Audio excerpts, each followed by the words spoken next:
Filosofía para Vivir. El día de hoy, Alejandro, vamos a terminar con este ciclo de los estoicos, así que vamos a hablar del último estoico que nos queda, Marco Aurelio. Pero antes que todo, Alejandro, ¿cómo te encuentras el día de hoy?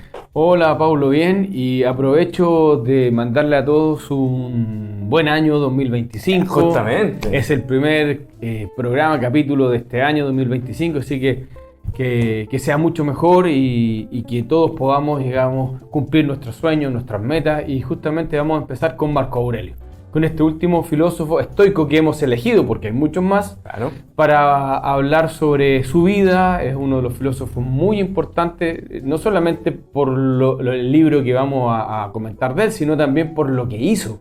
Tuvo una vida, si bien fue un César, fue un emperador en Roma, sino por las vicisitudes que él tuvo que pasar. Todas las dificultades que todos tenemos, esas dificultades, nadie está ajeno a eso. Pero antes, recordar un poco qué es este programa, Filosofía para Vivir. ¿Por qué nace Filosofía para Vivir? Justamente para acercar esta filosofía, que a veces es un poco extraña para los demás, pero queremos acercarla de una manera práctica, justamente como el nombre lo dice, para vivir. ¿Qué es para ti, Alejandro, Filosofía para Vivir? Sí, y siempre lo reiteramos en estos capítulos. O sea, ¿por qué hacemos esto? Más que entregar información, que hoy día es fácil obtener información, entre comillas, hay que buscarla bien, por supuesto, pero es mucho más fácil que hace 30, 40, Claro. 50 años atrás. Lo importante es no solamente tener esta información o este conocimiento, sino decirlo, cómo esto lo podemos aplicar. Y por eso Filosofía para Vivir, filosofía práctica, y es lo que nos motiva a hacer estos pequeños programas donde vamos tomando distintos filósofos y los ponemos a la mano, los ponemos cerca. Justo. Sobre todo con el mundo de los estoicos, que hace un tiempo se ha puesto muy de moda, como ya lo hemos comentado, pero a veces se toma esto como una forma quizás solamente para ser exitoso, sino que nosotros queremos ir más allá, en lo profundo, a lo que realmente es importante. Y permíteme un segundo, porque hace poco estaba viendo algunas cosas y me encontré con un personaje, no da el nombre, pero un poco fue exitoso en su momento desde el punto de vista deportivo, y comentaba que en algún momento le iba muy bien, pero él se sentía vacío por dentro. Y es un poco eso, o sea, el éxito que nosotros nos quieren vender con mucha esta filosofía es externo, y lo que nosotros queremos llevar la filosofía hacia adentro. O sea, para nosotros, y obviamente que nos vaya bien en la vida, pero tener algo interior, no estar vacíos, porque muchas veces se vende el éxito vacío, externo. Y la filosofía para vivir es por el contrario. Llenémonos internamente de buenas ideas, virtudes, para que eso se exprese en nuestra vida. Qué buena forma de explicar lo que es este programa, porque justamente eso es lo que tratamos de buscar. Y obviamente a todos los que nos están viendo en YouTube, en Facebook, recordarles que todos estos capítulos de Filosofía para Vivir los van a encontrar en nuestras redes sociales. Ya llevamos más de 20 capítulos hablando de los diferentes temas, desde el Bhagavad Gita, Platón, Confucio, el Buda, los estoicos también. Así que pueden revivir esos momentos comentando, compartiendo esos videos, que nos va a servir mucho para difundir esta filosofía, que les sirve a muchas personas también. Y bueno, seguimos con este ciclo de los estoicos y comenzamos, si lo recuerdas, Alejandro, con un invitado especial, que fue Francisco Duque, que nos dio este inicio de cómo nace el estoicismo con Zenón, sus principales características. Luego nosotros estuvimos compartiendo un poco sobre uno de los primeros filósofos estoicos, que fue Epícteto. Romano. Seguimos con Séneca, y el día de hoy vamos a concluir con quizá uno de los más conocidos por el catálogo de filósofo que es un emperador romano, Marco Aurelio. ¿Qué tenemos para hablar sobre Marco pasamos de Epícteto, un esclavo, ¿cierto?, a Marco Aurelio, un emperador, un César. Vamos a decir que ya desde muy pequeño Marco Aurelio, fue convocado en forma, de la vida a tener cierta importancia. Él es de origen español, un poco, lo que hoy día sería para nosotros España, español, y que ya llega a Roma. Sus padres, ¿cierto?, se trataron de una buena educación, aunque su padre muere a temprana edad, pero su abuelo le procura una buena educación. Y es ya como dicen que entre los 6 y los 8 años ya era considerado o era nombrado caballero. O sea, tiene unas características, ya se vislumbraba en él algo mucho más de lo común. Claro, o sea, si ya a su cortada es nombrado como alguien importante, como un caballero, se veía que tenía un futuro más o menos preparado, encaminado hacia esta grandeza, vamos a decir. y la dedicación al Imperio Romano. De hecho, es así que uno de los emperadores, que fue Adriano, ya está pensando que podría ser un futuro emperador y lo prometen en matrimonio con la hija de un hijo adoptivo de Adriano. Y esto ya pone en esta senda a Marco Aurelio de lo que posteriormente va a ser poder gobernar en Roma. O sea, como que está en la órbita, digamos, de estos grandes personajes en la órbita. Y es muy interesante si uno se va al detalle, porque no nos vamos a ir en la biografía profunda, pero cómo le dice que sea adoptado, ¿cierto?, por un hijo adoptivo del emperador Adriano. ¿Para qué? Porque la pregunta sería, bueno, ¿por qué no lo adopta inmediatamente? Porque era muy pequeño y el emperador podía morir. Y siendo hijo, podría, en ese momento que Roma no estaba, digamos, en el apogeo, sino que iba ya en una decadencia, obviamente podrían haberlo asesinado siendo niño. Entonces, hace un intermedio antes de que él sea mayor de edad y pueda gobernar. Entonces también hay una inteligencia detrás para que, o una serie de procesos para que Marco Aurelio llegue a gobernar en algún momento. Perfecto. Muy, muy interesante. Bueno, es así que posteriormente, pasa una serie de vicisitudes, finalmente es adoptado por el emperador, él se casa, muere el emperador, su padre adoptivo, y finalmente llega que fue Antonino, adoptado por Adriano, y llega a gobernar, pero y aquí se ve un poquito la visión, la forma de vida y cómo él entendía las cosas. O sea, no solamente él gobierna, sino que asocia junto con él, empieza a gobernar con su hermano, digamos, que era el hermanastro en realidad, que hoy día hermano, pero era solamente porque él era adoptado, que era Lucio Vero. O sea, porque él podría haber asumido solo, dice, no, tú eres hijo también de Antonino, y por lo tanto gobernemos juntos. Eso también demuestra un poco la visión que tenía él del imperio, o sea, y gobernarnos juntos, porque él también gobernó junto a su padre en algún momento, un tiempo, y esto demuestra cómo él pudo compartir el gobierno, o sea, el poder, porque alguien podría haber dicho, se podría haber nublado con el poder, yo soy el emperador, sino que siempre lo compartió. Ahora, lamentablemente, su hermano muere al poco tiempo de una peste, de apoplejía, y de ahí es que Marco Aurelio comienza a gobernar solo. Sí, quizás me voy a adelantar un poco, pero quizás esto destaca la figura de Marco Aurelio en uno de sus libros, justamente el que tenemos aquí, Meditación. Sí. Que en su primer libro empieza a agradecer a cada una de las personas que conoció. Es muy interesante eso. Y eso le da como este toque de poder sacar de cada persona que conoció lo mejor. Y justamente por eso tiene esa capacidad de poder gobernar junto con otro, porque en esa época todos los emperadores querían estar solos finalmente, querían tener el absoluto poder, y él dice, no, reconoce ciertas virtudes, ciertas capacidades de los demás, gobierna conmigo, y eso ya, como dices tú, Alejandro, destaca como esta visión filosófica, estoica dentro de él. Exactamente, y él muere ya a los 58 años de edad, 19 de reinado, y se dice que muere también de una enfermedad o una peste. Ahora, yo no puedo dejar de decirlo, o sea, hay una película que fue muy famosa en su momento, que es Gladiador, donde aparece Marco Aurelio, donde es el emperador que está, donde el gladiador era su general. En algún momento se dice como que había tenido problemas con su hijo Cómodo, que le quiere dar que reine, digamos, o que sea el próximo César el gladiador. La verdad es que eso no es tan histórico, porque también Cómodo no fue tan malo como se presenta en la película. Pero bueno, es una de las películas más famosas donde aparece. Y hay otra película mucho más antigua, que creo que en los años 50 o 60, entonces, La caída de un imperio, donde también aparece Marco Aurelio. Ahí yo me escapé, yo creo que no la vi. Yo me acuerdo, yo la vi, hoy día está en YouTube, aquí está, es muy buena, era mucho más lenta que las actuales, pero es muy interesante históricamente hablando. Entonces, incluso hay películas, y hay películas donde también se nombra. Por ejemplo, hay una película muy interesante, sí, yo no soy cinéfilo, pero hay películas que me gustan, o que me gustaron en su momento, que es El silencio de los inocentes. Cuando este asesino en serie que había, que ¿cómo se llama? Aníbal Lecter, claro. Él cita a Marco Aurelio en alguna frase, porque recordemos que el tipo es un intelectual, es muy, muy capaz intelectualmente, y lo cita. Entonces vamos a tener como incluso Marco Aurelio aparece ya en película, en cita, etcétera, etcétera. Muy interesante la vida de Marco Aurelio. De hecho, comentar que hoy día en Roma todavía está Marco Aurelio.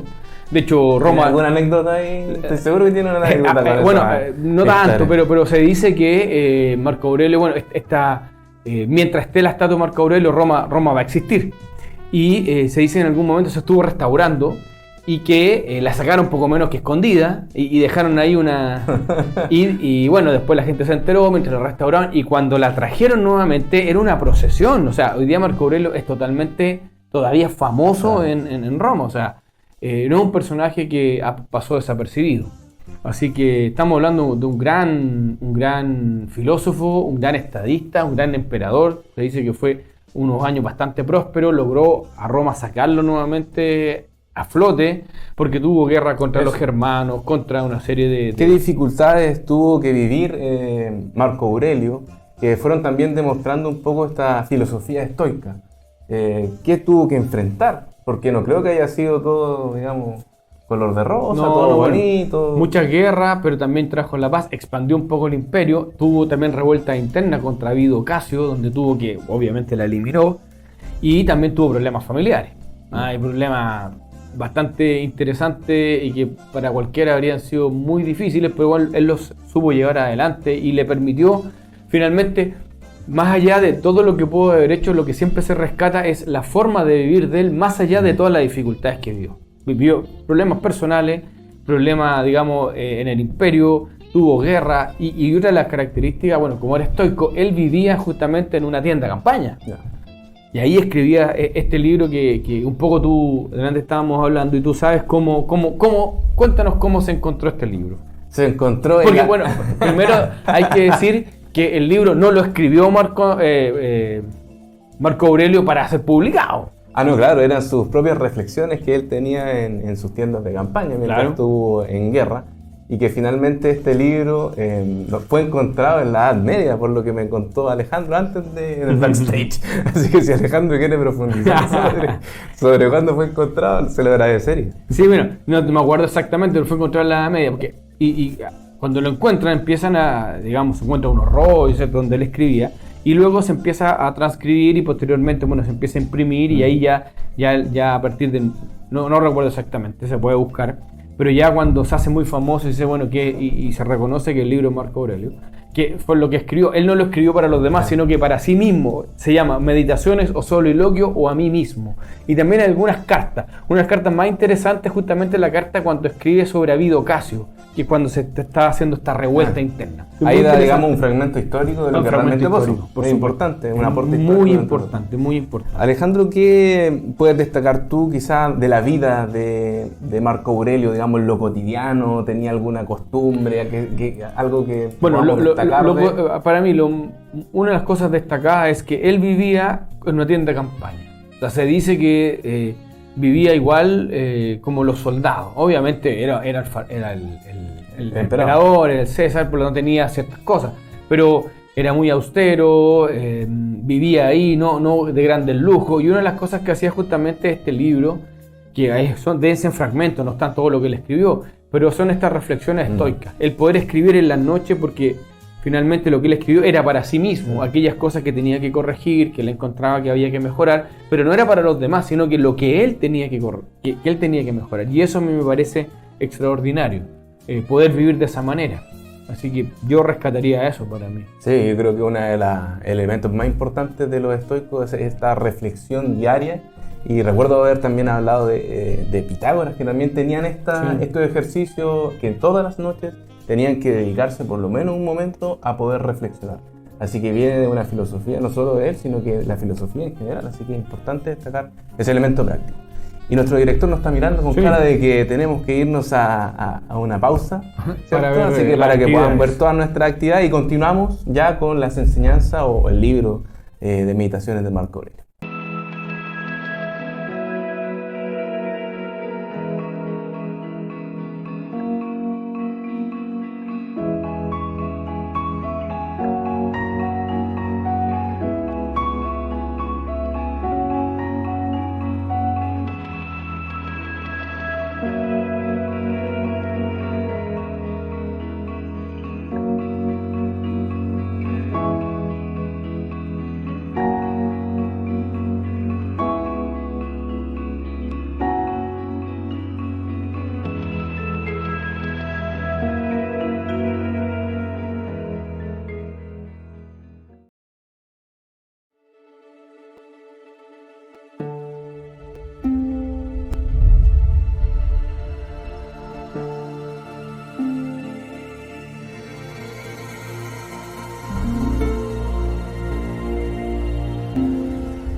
Únete a nosotros para descubrir la magia del Tai Chi.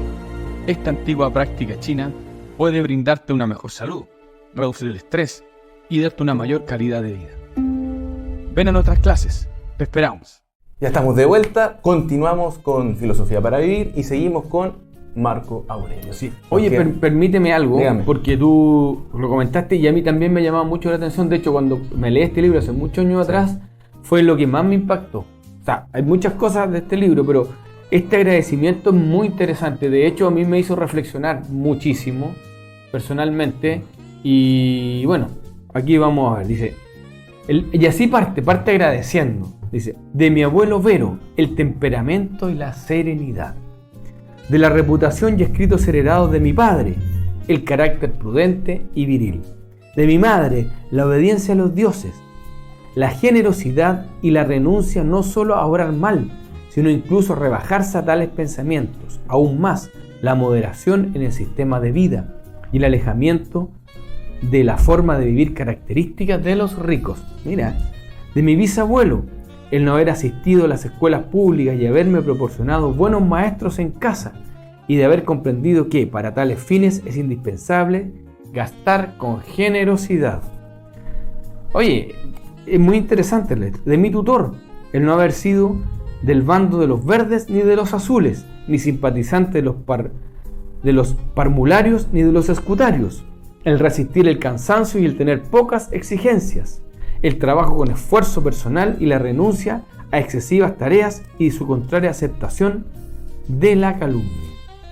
De Diogneto, el evitar improductivas ocupaciones y la desconfianza en lo que cuenta a los que hacen milagros y hechiceros acerca del encantamiento e invocaciones de espíritus y de otras prácticas semejantes, el no dedicarme a criar codornices ni a sentir pasión por esas cosas, el tolerar una conversación sincera y familiarizarse con la filosofía, y el haber escuchado primero a Bacchio, luego a Tandasis y a Marciano, haber escrito diálogos en la niñez y haber aspirado el catre cubierto de piel de animal y todas las demás prácticas asociadas con la formación helénica, y así sucesivamente. O sea, él desde niño fue educado en esto, o sea, no buscar los placeres, trabajar, estudiar, etc. Y agradece la educación que le dieron. Sí.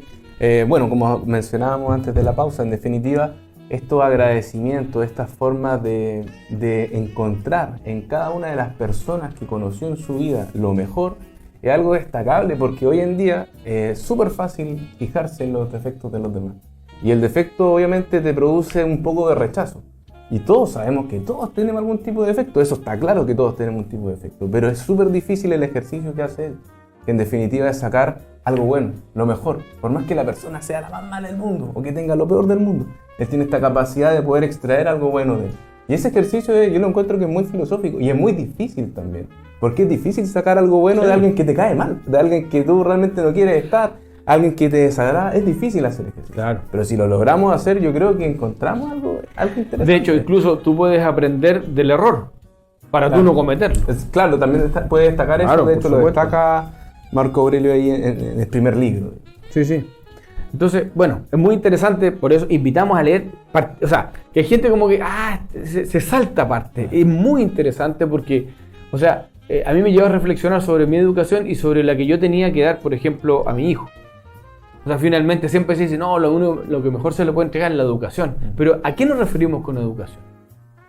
Y aquí él lo va dejando bastante, o sea, desde la alimentación, desde la forma de vestir, desde lo que tiene que aprender, cómo enfrentar la vida, o sea, es mucho más amplio. Hasta cómo dormir. Cómo dormir, exacto. Se cuenta incluso que Marco Aurelio, teniendo las comodidades que tiene, digamos, el emperador o el César, podía dormir, se cuenta que dormía debajo de la cama, o sea, al lado de la cama, digamos, no dormía en una cama, sí, sino que se dormía en el suelo. Y tapaba con pieles. Y se tapaba con pieles.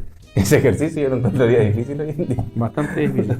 Bueno, de hecho hay una anécdota, bueno, pude viajar y hay una en Salvador, de Bahía, en Brasil. Hay una santa, se llama Irma, hermana Dulce, Irma hermana Dulce, y que se cuenta que ella durmió porque por un tema de una oración que hizo frente a una petición, dijo que si esto si esto lograba, digamos, una especie de milagro, ella iba a dormir en una silla y durmió como 30 años en una silla. O sea, absolutamente estoica. Totalmente. Más allá de la fe que alguien pueda tener o no, o sea, eso es una voluntad. Claro. O sea, sabemos que la filosofía, digamos, respetamos las religiones y todo, por supuesto, todas las religiones, toda la fe, pero aquí, más allá de la fe que alguien puede creer o no, o sea, la voluntad de aquella persona es totalmente estoica, que un poco lo dice Marco Aurelio, o sea, dormir en el piso, dormir en una silla durante 20 o 30 años. No sé si fue exactamente, no recuerdo ahora, pero ya dormir un año en una silla es muchísimo. Imagínate 15, 10 o 20 años. Es el primer ejercicio estoico que vamos a dejar. Imagínate. Entonces, vamos a ver que el fondo es un desarrollo de la voluntad. O sea, igual viene un poco, digamos, más que la exageración de dejar este ejercicio, es buscar un poco esta incomodidad, ¿cierto? O sea, no buscar tanta comodidad. Más que busquemos lo incómodo, no busquemos tanta comodidad. Exactamente. Sí, porque a veces se tergiversa que te tienes que levantar a las 4 de la mañana, bañarte con agua helada, pero es buscar no tanto esta comodidad finalmente, ¿cierto? Esforzarte un poquito, sacrificarte un poquito por las cosas. Por supuesto. ¿Qué otra enseñanza tenemos quizá en el libro? Bueno, vámonos al libro un poquito, a estas frases que él escribía para sí mismo, que son muy importantes. Por ejemplo, dice, no enojarse contra los ignorantes, pues su mayor pecado es desconocer la diferencia entre el bien y el mal. Mejor es reconocerlos como parientes, en cuanto que participan de la misma partícula divina. O sea, que hay un pensamiento absolutamente profundo, fraternal. O sea, en el fondo reconociendo que somos ignorantes y que de una u otra manera somos seres humanos y tenemos un fin en común, una evolución en común. O sea, ¿para qué te enojas? Si finalmente todos somos de una u otra manera ignorantes, lo que tenemos que hacer es que esto sea mejor. O sea, aquí hay un sentimiento totalmente fraternal. Porque esto es un escrito de un filósofo. Esto estuviera dentro de una religión, sería como el amor a Dios, ¿te fijas? A todos los semejantes. Es un poco lo mismo, con una visión muy, digamos, muy filosófica. Otro elemento que es sacado así de Epícteto, porque se dice que Marco Aurelio leía a Epícteto y era un seguidor de Epícteto. Dice, los honores, fortunas e infamias pasan con mucha rapidez y desaparecen. ¿Qué es morir? Un efecto de la naturaleza. Lo importante es meditar cómo se unirá el hombre con Dios. ¿Te acuerdas que lo decía Epícteto? Que hay cosas que dependen de nosotros y otras que no dependen. La fama, la fortuna no depende. Lo que depende es el bien. Y en este caso él le denomina unir al hombre con Dios, esta meditación. Incluso esa frase, si nosotros la leemos y dice, lo importante es meditar cómo se une el hombre con Dios, nosotros nos podemos acordar de Plotino, de elevar, ¿cierto? Trato de elevar lo que hay de mortal en mí a lo que hay de divino en la naturaleza. Entonces, vamos viendo cómo estos filósofos se van relacionando. Sí, absolutamente. Me acordaba igual de Epícteto, ya que estábamos hablando de él, que él decía que a veces los hombres se unían a la naturaleza instintiva también. Por eso existían tantos burros, lobos, tigres. Sí, claro. Y que, digamos, porque dentro de nosotros están estas dos partes. Pues esta parte un poco animal y esta parte divina. Está ahí muy relacionado entonces con Marco Aurelio. Claro. Hay muchos burros, muchos lobos. Dice, no empeñarse demasiado por ninguna cosa, pues en ella no está el mal, sino en nuestra opinión, y además las cosas son mutables. O sea, nos está hablando que la vida cambia y que no empeñarse demasiado en las cosas, ni la opinión que tenemos, porque todo va a cambiar, todo muda. Y eso es muy interesante y es un pensamiento también muy oriental. Porque, por ejemplo, uno de los grandes pensamientos budista, digamos. Justamente uno de los pensamientos profundos budistas y que se reflexiona mucho en el budismo es la impermanencia de la vida. O sea, de hecho, se dice que el budista dice que comenzamos a morir desde que nacemos. O sea, todo cambia, todo muda. Entonces, es un pensamiento también muy oriental. O sea, ¿para qué te afanas tanto? ¿Para qué opinas tanto? Si finalmente todo cambia, todo es mudable. Me recuerdo igual al pie de la letra no recuerdo la frase, pero lo que trataba de mostrar es que en definitiva no son los sucesos o los hechos los que nos afectan, sino que finalmente es la opinión que tenemos de esos efectos o sucesos lo que realmente nos afecta. Por ejemplo, creo que fue Epícteto que da el ejemplo de la muerte. No es que la muerte realmente nos afecte o nos duele, sino que es la opinión que tenemos de la muerte lo que nos va a afectar. Entonces es importante ahí las cosas que dependen de ti. Sí. Tienes que manejar un poco tus opiniones, saber ¿Por qué opinas de tal forma? ¿Por qué tienes esa visión sobre las cosas? Y ahí hay que profundizar. Si uno la aclara, quizás deja de sufrir. Exactamente, porque tenemos una separación de la vida y la muerte, o de las circunstancias en realidad, y el pensamiento filosófico es que la vida es una. Y esta vida una tiene un camino, y ese camino finalmente estaría dado ¿en qué? En la evolución. O sea, ¿por qué pasa todo esto? Porque tenemos que mejorar. Y desde ese punto de vista, esta separación de vida y muerte no tendría mucho sentido. A ver, otra frase de Epícteto. De Marco Perdón, Aurelio. de Marco Aurelio. El que pasa dice, decía Epícteto, claro. Marco Aurelio dice, decía Epícteto, tu alma mía no hace más que llevar sobre ti a un muerto. Un poco lo que decía. Claro, o sea, está hablando... Desde que nacemos empezamos a morir. Está hablando del cuerpo, o sea, esto no es lo real es otra cosa que tenemos dentro, y ese es un pensamiento muy, muy profundo, que en una frase muy cortita, pero es muy profundo. Dice, lo que no es bueno para... Esta a mí me encanta, es muy buena. Dice, lo que no es bueno para el enjambre, tampoco lo es para la abeja. O sea, está hablando del bien común. O sea, no hay que preocuparse tan solo de hacer el bien a cada una de las personas, sino que hay que hacer es el bien que sirva para todas las personas. Porque siempre si es algo muy particular, no necesariamente va a ser bueno para todos. Pero si es algo que es bueno para todos, va a ser bueno para todos. Y en lo particular también. Nadie podrá permanecer fuera de aquel bien. O sea, en ese sentido, llevándolo ahora, no se podría poner atención en cada una de las necesidades por separado de todas las personas, sino que bajo este ejemplo, Exacto. Hay que ver la visión general y este bien común que señala.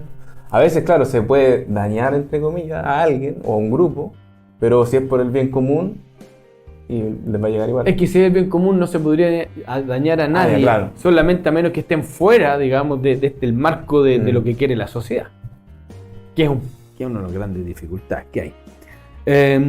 Vamos con alguna otra frase interesante, porque hay muchas, pero... 12 libros hay aquí, ¿Ese o no? ¿Ah? 12 libros contiene hay este exactamente. libro de meditación. Y que habla de diferentes temas, por cierto. Del universo, de la naturaleza, ser humano.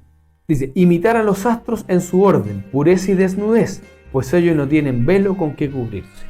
O sea, más allá que imitemos a Marte, a Júpiter, al Sol, a la Luna, nos está refiriendo a la naturaleza en sí. Claro. O sea, la naturaleza tiene un orden, hay una pureza y se muestra cómo es. Porque es una desnudez no es física, es una desnudez, o sea, es una inocencia. Y lo que nos invita justamente a imitar la naturaleza. Tenemos que ser naturales. Porque si no somos naturales, nos vamos a cubrir de elementos que van a hacer que nuestra alma, como dice la filosofía, no se exprese. Y tenemos que hacer que se exprese, y para eso tenemos que estar en relación con la naturaleza. Hay una frase, Alejandro, que me gustaría que me la explicara. Que la leí antes la leí antes de entrar al programa.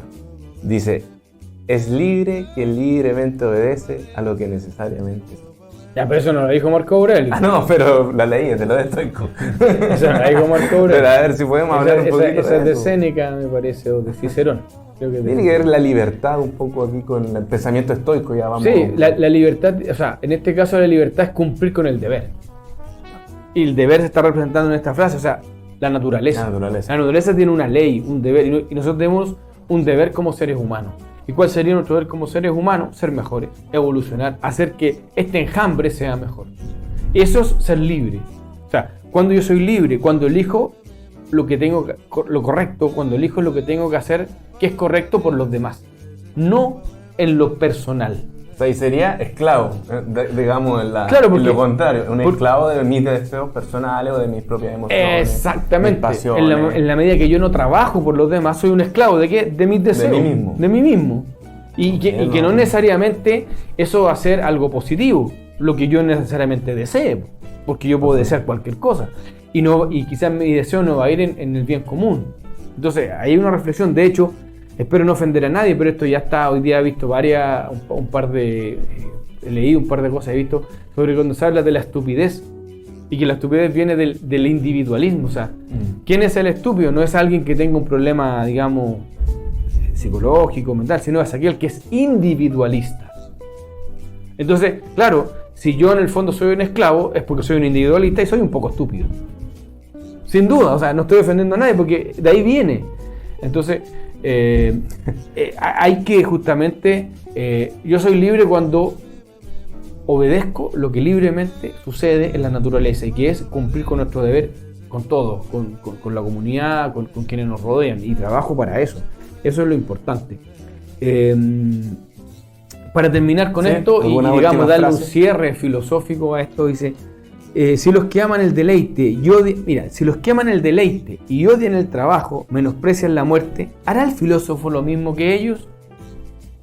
En ningún caso. Porque en el fondo siempre hemos hablado de que tenemos que mejorar, claro, de que tenemos que vivir de manera correcta. Por lo tanto, si quienes hablan lo contrario a aquello van a menospreciar la vida y la muerte, no, nosotros como filósofos vamos a hacer lo contrario. O sea, vamos a querer vivir, querer hacer, querer cambiar este mundo y querer mejorarlo. Eso es lo que nos tienes que... Y eso finalmente es lo que nos va dejando todos estos filósofos y Marco Aurelio y la filosofía estoica.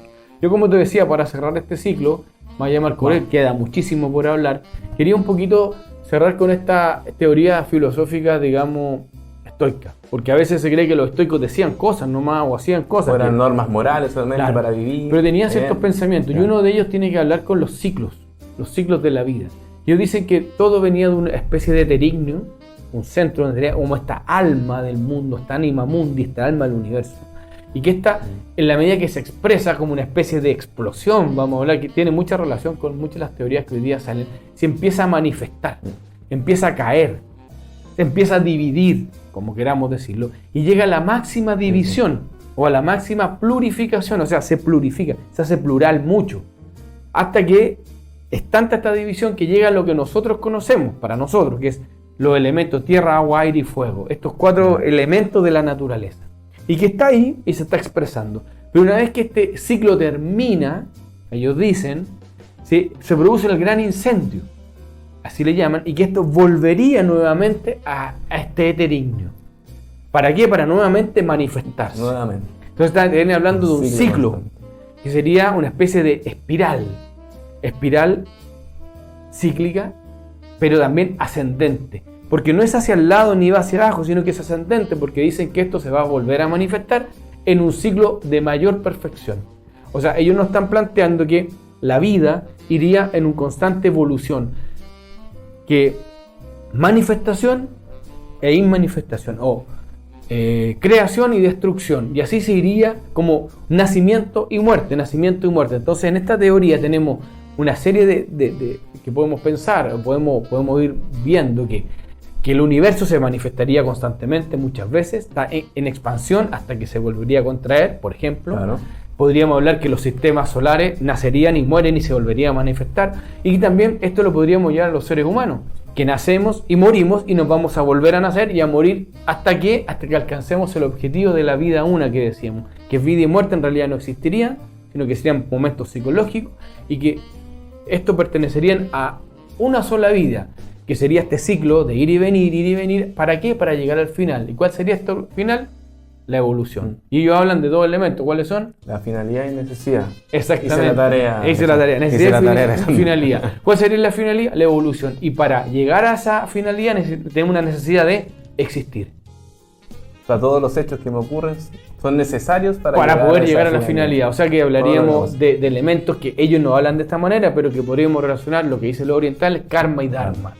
O sea, todo lo que me pasa es una necesidad, una serie de acciones que tendría una finalidad, que sería llegar al final del dharma o cumplir con el dharma, que sería la evolución. O sea, vemos cómo, que ya lo habíamos visto en el primer capítulo con Francisco Duque, que la filosofía estoica no solamente es acciones morales, sino que tiene una filosofía. Tiene profundidad, por lo que están mencionando. O sea, si somos capaces de relacionar con filosofía budista, con el karma y el dharma, o sea, hay elementos profundos, no solamente estas máximas morales. Interesante capítulo, Alejandro, ya para ir dando el cierre a este ciclo de los estoicos. Sí. Un breve repaso, ¿cierto? Vimos el inicio con el fundador Zenón, pasamos por Epicteto, Séneca, terminamos con Marco Aurelio. Entonces la recomendación para todos los que nos están viendo es que puedan volver a ver esos capítulos, saquen, digamos, enseñanza, lean los libros que estamos, digamos, recomendando en cada uno de los capítulos, porque ustedes se pueden ir directamente a la fuente y lo encontramos en internet, en cualquier lado, están para poder llegar y leer. Así que No sé si tiene alguna otra última conclusión respecto al tema o el ciclo de los estoicos en general, Alejandro. Solamente decir que el momento histórico que vivieron los estoicos, sobre todo en Roma, pues hablamos de 3 filósofos estoicos romanos, es muy similar al que estamos viendo hoy, un poco lo que decíamos en los primeros capítulos. ¿Por qué? Sí. Porque hay un momento de decadencia, hay un momento de inestabilidad y que, así como Marco Aurelio logró sacar al imperio en algún momento y que volviera a crecer, también nosotros hoy día podemos hacer con nuestra sociedad que sea mejor. La filosofía estoica, la forma de vivir estoica nos puede llevar a mejorar esta sociedad y creo que eso es lo que tenemos que rescatar de esto, todas estas enseñanzas y empezar a aplicarlas, porque sí podemos mejorar esta sociedad, absolutamente. Así es, Alejandro. Bueno, y con eso concluimos el capítulo de hoy. Muchas gracias, Alejandro, muchas gracias a todos los que nos están viendo. Suscríbanse a nuestro canal. Suscríbanse en YouTube, así que un gusto, que estén muy bien. Hasta luego. Un abrazo.